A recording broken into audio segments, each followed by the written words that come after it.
This ideal neuron enclosed by a lipid bilayer illustrates how we can flip the membrane potential by changing its ionic permeability.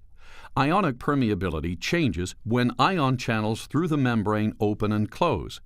This helps explain the phases of a neuron's action potential. At present, potassium is more concentrated inside the cell and sodium is more concentrated outside. The lipid membrane contains several closed sodium channels and 2 open potassium channels.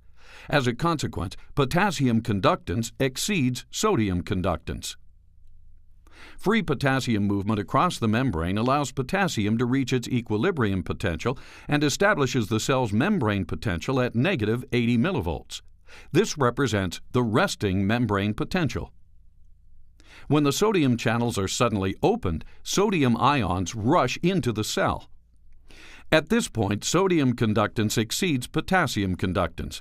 Accordingly, the membrane potential becomes more positive as it approaches the equilibrium potential for sodium. This change represents the rising phase of the action potential. Now, when we close the sodium channels, the positive charge that has accumulated inside the cell provides the driving force to push potassium ions out through their open channel.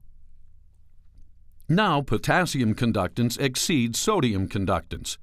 Potassium efflux takes the membrane potential back toward the equilibrium potential for potassium.